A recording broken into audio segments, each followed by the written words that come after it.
दर्शकों, लोगों के दिमाग में ये बात होती है कि दूसरे लोग भविष्य कथन करते हैं,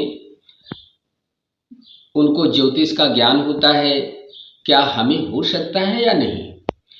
इस बात की जानकारी प्राप्त करने के लिए हमारे प्राचीन महर्षि पाराशर जी ने एक योग बताया है, बहुत सरल योग बताया है।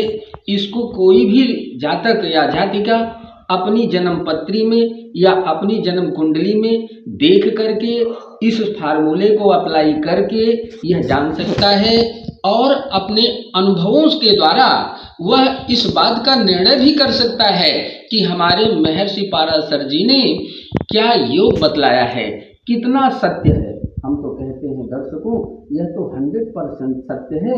जब आप लोग इसको अपनी कुंडली पर लगाएंगे तो आपको स्वयं प्रत्यक्ष प्रमाण मिल जाएगा।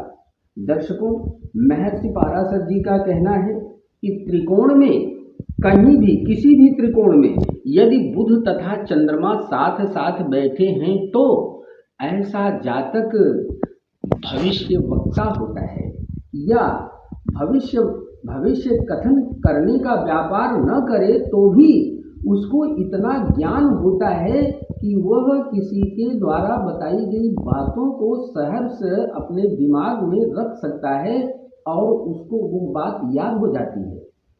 क्या योग बतलाया हमारे महर्षि पाराशर जी ने?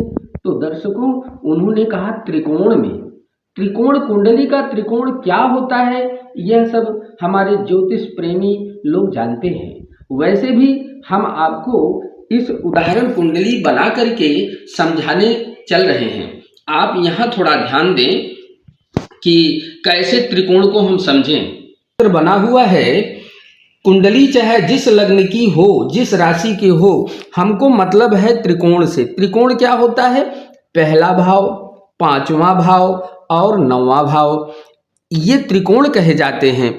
जैसा कि यहाँ पर आप देख रहे हैं, पहले भाव में बुध और चंद्रमा है। हालांकि पहले भाव को केंद्र भी कहते हैं, लेकिन ध्यान दें ज्योतिष प्रेमियों, आप सबको पता है कि पहला भाव भी त्रिकोण में आता है। बुध और चंद्रमा चाहे यहाँ बैठे हों, चाहे यहाँ पर ये जो पंचवा भाव आपका बनता है, यहाँ पर भी अगर बुध और चंद्रमा साथ साथ बैठे हैं तो भी यह योग बनता है। और साथ ही साथ यदि नवम भाव में बुध और चंद्रमा बैठे हैं तो यह कहा जाएगा कि त्रिकोण में ही बुध और चंद्रमा बैठे हुए हैं। तो इस उदाहरण को, जो कि बहुत ज़्यादा कठिन नहीं है, आप जरा सा भी प्रयास करेंगे तो बात समझ में आ जाएगी। तो आप लोगों को पुनः हम बताते हैं कि पहला भाव, पांचवा भाव और नौवां भाव यह त्रिकोण कहे जाते हैं।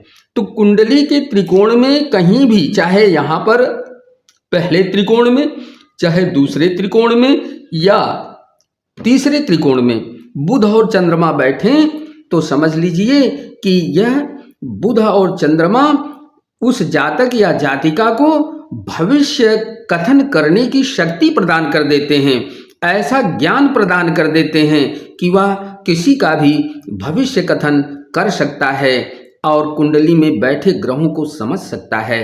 इन्हीं बातों के साथ मैं इस कुंडली का समापन करता हूँ। धन्यवाद।